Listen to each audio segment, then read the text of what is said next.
La faim, en fait, elle a plusieurs formes. Mhm. Elle est aussi physique que mentale. Donc ces gens qui migrent, qui partent, c'est parce qu'ils ont... Ce n'est pas seulement pour combler un manque, c'est ça que vous voulez dire, c'est pour aller plus loin vers autre chose, c'est ça? Voilà, c'est la faim qui se transforme en désir. Évidemment, hein, ce film, c'est la rencontre entre des gens qui migrent et puis vers un avenir, hein, mais c'est aussi la rencontre entre deux personnes. Deux personnes qui ne se connaissaient pas et qui sont très dissemblables. Pourquoi? Le film a été fait de cette façon. Mettre un individu en situation d'absence de société. C'est la mort en gros de l'homme social. Et il ne peut renaître que par la rencontre. C'est-à-dire on passe de la forêt à la campagne où on est seul. En gros on a le cheminement, si on veut, de toute la civilisation humaine par cette route. C'est plutôt symbolique. Oui. On passe de la campagne avec son vide vers la ville. Hein. Ça, c'est clair. C'est-à-dire on va aller vers l'homme en prenant un chemin. C'est pour ça qu'il y a l'utilisation, en gros, vers la fin du scooter, qui à première vue, on va dire, une séquence centrale, hein, où on va passer donc de la campagne à la ville, qui est plutôt fluide, presque linéaire. Et cette partie-là, c'est la partie où ils se mettent en danger, parce qu'ils arrivent trop rapidement, grâce à la technique donc, du scooter. De la campagne à la ville, ce qui fait qu'ils n'ont pas le temps de s'habituer, ils n'ont pas le temps de faire la pause, ils n'ont pas le temps de se poser pour arriver, c'est-à-dire qu'ils n'ont pas le temps d'être en confrontation avec ce qui les entoure. Alors pourquoi vont-ils si vite? C'est qu'ils sont pressés de s'insérer? Oui, ça c'est le danger, la migration. C'est lorsque c'est brutal, on prend le risque d'être complètement désintégré. Voilà. Et il y a une désintégration parce que l'entrée en épicerie, il va piquer principalement de la nourriture, mais dont il ne comprend pas du tout les codes, il ne comprend même pas qu'il y a un miroir et qu'il est surveillé. Et du coup, du fait de ne pas pouvoir comprendre où il se met en danger parce qu'il arrivait trop vite. C'est cette brutalité. Il n'a pas pris le temps de maîtriser le territoire dans lequel il est. Le territoire. Pourquoi est-ce qu'ils arrivent à se parler? Ils ne parlent pas la même langue. Pourquoi est-ce qu'ils arrivent à se parler, ces deux personnages? Parce qu'ils ont le même chemin. Qui est le chemin.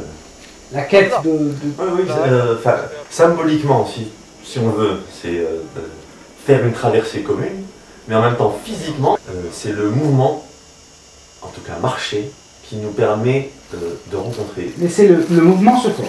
Voilà, c'est en termes de mouvement, un mouvement tronqué, créé, on va dire, c'est une consommation d'énergie qui se fait à l'intérieur.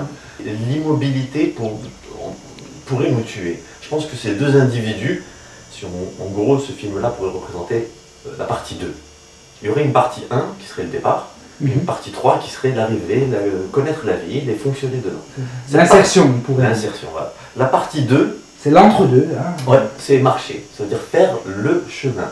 Et en fait, à mon sens, c'est le plus important. Pourquoi ces deux hommes qui sont si dissemblables décident de le faire ensemble? Parce qu'au début, on voit qu'il y a aussi des clandestins africains, et puis ils disparaissent. Et puis il ne reste que l'Algérien et le Serbe. Qui se rencontrent par hasard. Qui se rencontrent par hasard, mais alors, qui ne restent pas ensemble par hasard. Pourquoi? Parce que le chemin est unique. C'est-à-dire? C'est la route qui impose. Si on veut, la route importe plus. Le second plan, dans ce film-là, m'importe plus, m'a plus importé que cette espèce de premier plan. D'ailleurs, il n'a pas vraiment de premier plan, c'est des gens ce sont deux individus qu'on voit toujours en plan d'ensemble. Pourquoi? Parce qu'il fallait essayer de retranscrire un minimum l'impact de ce qui les entoure, qui permet de voir, nous, en tant que spectateurs, comment ils évoluent dans ce décor. Ça peut se faire en huis clos, hein, c'est vraiment... Non, mais c'est un huis clos à ciel ouvert. À ciel ouvert, mais c'est ce ciel ouvert qui m'a intéressé. C'est pour ça qu'en termes de repérage, choisir les parties de la ville à montrer, lorsqu'ils sont tout petits entre ces tours et qu'ils passent, et qu'on rencontre personne, mais qu'on sent, c'est quand même des tours. Et ils tournent dans cette ville, et tout autour, ils sont englobés. Ils vont être confrontés à ça, c'est-à-dire ils vont être obligés de se frotter à ça. Parce qu'on est confronté à l'architecture dans une ville, d'abord avant les gens.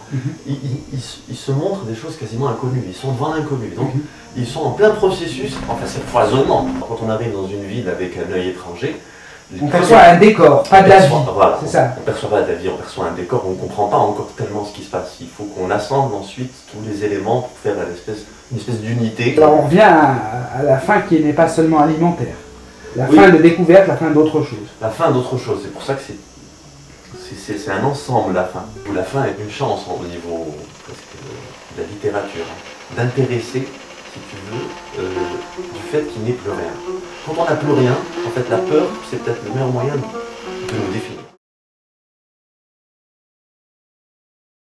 Mais on les sent intensément vivants, ces deux personnages. Ouais.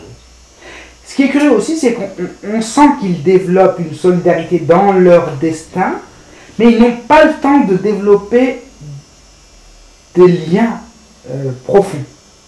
Alors ça, je sais pas, mais pour moi, c'est un peu un film sur presque l'amitié. Une amitié qui naît comme ça, comme toutes les amitiés. On ne sait pas quand ça commence, l'amitié. C'est un truc...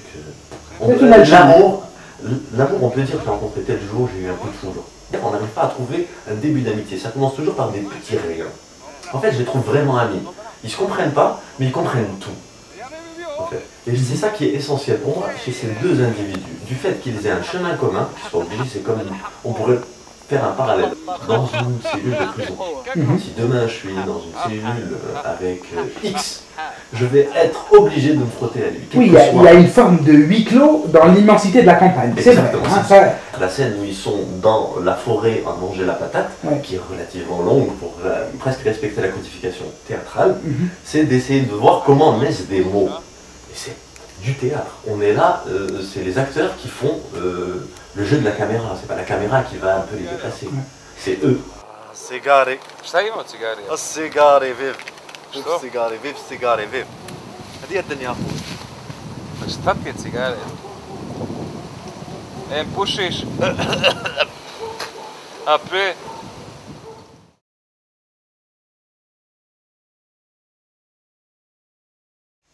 Pourquoi vous vous sentez si proche du destin de ces âmes et de ces corps égarés, en fait?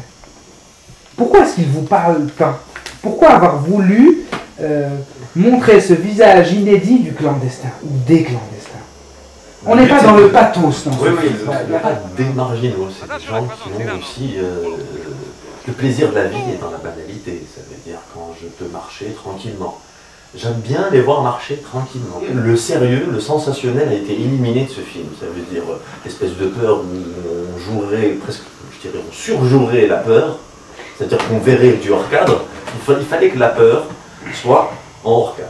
D'accord? Et cette banalité qui n'est jamais vue de clandestins qui marchent sur une route, c'est pas une image qui passe en télé, c'est une image qui passe en cinéma. C'est-à-dire que le clandestin nomade perçoit sa présence ici comme aussi légitime que celle des autres.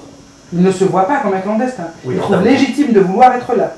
Oui, en termes de cosmologie, la Terre est ronde, on a le droit d'y tourner. On est partout chez soi. On est partout chez soi, tranquillement. Mais par contre, la réalité géopolitique du monde actuel fait qu'il y a des barrières à traverser. Et ces barrières qui ne sont pas que physiques, pas que la frontière, mais il y a des barrières administratives qui sont encore plus complexes. Parce que la suite, la partie 3, si on devait la faire, ce serait cet individu qui a réussi à passer la frontière, en croyant que c'est plus difficile, se retrouve avec un problème encore plus insurmontable, qui est la barrière administrative. Oui, donc on passe de la problématique du clandestin à celle du sans-papier. Voilà. Cette idée de transcender les frontières, ça revient toujours chez vous. Hein, transcender la frontière administrative, transcender la frontière géographique, transcender la frontière linguistique. Oui, pourquoi c'est si important? C'est si important. Pourquoi c'est pas mieux, comme on dit, chacun chez soi et tout le monde sera content? Pourquoi c'est si important de transcender pour aller vers l'autre? On est très bien chez soi, chacun est très bien chez soi. Oui, je comprends. C'est le langage qu'on entend en tout cas aujourd'hui. Oui, mais là, ce langage-là met en danger, il me semble, la liberté de chacun. Pourquoi? Parce que être un homme, si tu veux, c'est parce qu'on est des hommes. Alors, on fait un groupe, d'accord? Mais ce qui va me faire homme, c'est le fait de transgresser. C'est-à-dire ma culture va se faire par transgression. La culture, c'est une histoire de règles, d'interdiction. C'est comment je vais contourner l'interdit. Et c'est ma transgression qui me fait homme, avec un grand H cette fois-ci. Donc la construction du soi ne peut se faire que par la transgression. Oui, forcément. Forcément, parce que c'est là où je vais découvrir l'inconnu. Ce que Baudelaire disait, l'homme découvre le nouveau par l'inconnu, c'est-à-dire en faisant le chemin inconnu. Donc ces clandestins, ils nous construisent autant qu'ils se construisent eux-mêmes. Oui. Ben, les clandestins, les nomades, historiquement transportent des idées, de la musique. Oui.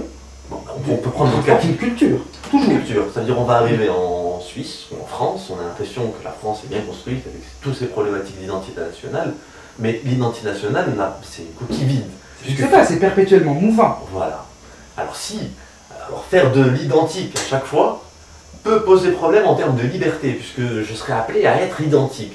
Alors, non, l'identité en elle-même, il faut la prendre vraiment Oui, mais si nous n'avons comme une pas... définition de l'individu qui la prononce.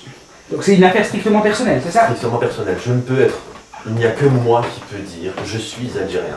Je me mets en combat, en tenue de combat lorsqu'on me dit vous êtes algérien. Parce que là, il y a tout un tas de représentations qui arrivent avec, qui me mettent en danger, qui mettent ma Donc il y liberté a en danger. autant d'identités que d'individus. Ah oui. Alors si c'est ça, comment on construit une communauté? Eh ben, toujours par frottement, par intérêt commun, pas par, comment dirais-je, c'est pas par une règle. C'est comme on va dire presque l'histoire de la sociologie où Durkheim disait, en gros, on va étudier le fait social, mais surtout faire attention aux règles non édictées. La loi ne dit pas, il est interdit de mentir. J'ai le droit de mentir. Alors que tout le monde est bien d'accord que mentir Et moralement répréhensible. Moralement répréhensible. Pourtant, aucune loi ne peut le faire. Oui. Aucune. D'ailleurs, tout comme aucune loi, le principal verrou à la clandestinité, à l'immigration, le principal facteur qui promeut l'immigration aujourd'hui, c'est le mariage. Aucune loi n'a encore interdit le mariage. Oui.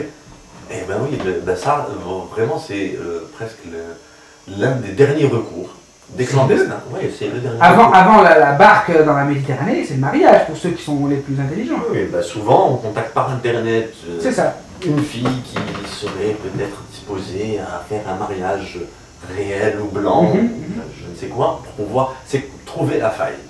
C'est trouver la faille, parce que la loi ne peut pas s'intéresser à ce type de questions. Lorsqu'elle s'y intéresse, la liberté des gens du lieu est en danger. Donc, est-ce qu'on est en situation de pré-décadence? Si on n'a plus rien ou plus personne qui vient nous féconder nos cultures, ça veut dire qu'on est en voie d'extinction? Peut-être pas extinction, mais on se dirige vers des... Comment est-ce que je peux dire ça? Vers des réactions violentes. C'est-à-dire la violence peut reprendre le dessus. On arrive à la contrôler à partir du moment où on voit du différent. Si on est trop entre nous, l'autre qui apparaît, on va avoir un sentiment de rejet. Et ça peut arriver à l'exclusion ou la violence.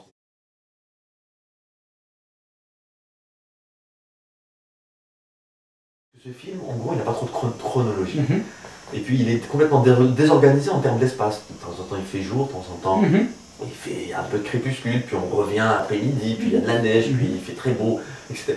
En termes de géographie, il est complètement déstructuré, en termes de temps aussi. Mais il y a un ensemble qui a été fait, en montage principalement, pour essayer de montrer une espèce d'unité de déplacement. Même si on a fait des faux raccords, justement pour montrer que ça partait un peu dans tous les sens. Mais le bloc fait comprendre en gros qu'ils sont en déplacement. Alors c'est ça qui m'intéresse, c'est que ça a fonctionné. J'ai beaucoup pensé à retravailler les dialogues en me disant peut-être qu'il faut sous-titrer. Voilà. Là, je me suis beaucoup posé cette question. Puis je me suis dit non, finalement je vais sous-titrer que la langue inconnue, ce que j'appelle en gros la langue de Babel. Le reste, c'est-à-dire les langues parlées, que ce soit ourdou, arabe, turc, enfin dans la camionnette, c'est à partir de là que je me suis dit le brouhaha, personne ne comprend un brouhaha, même s'il est en français. Alors un brouhaha de plusieurs langues, qui fait pas besoin de traduire. Voilà, du méta-brouhaha, pas besoin de traduire. Du coup, cette idée est restée en me disant, entre Algériens et Yougoslaves, il y a que les Algériens comprennent l'arabe, que les Yougoslaves comprennent le serbe, d'accord, mais est-ce que ça poserait problème aux autres? Ben non. Je me suis dit, je vais tenter ça comme ça, parce que je crois que je n'en ai pas besoin. Encore une fois, la parole est au non-dit. Oui, en fait, tout se passe dans le silence. C'est comme dans la langue, hein. Là on se parle en français, on se comprend, mais on se comprend encore mieux lorsque je fais des pauses. Et lorsque tu en fais, ça veut dire, en gros, on est plus attaché au silence que à ce qui est dit. En fait, la vérité est dans le silence.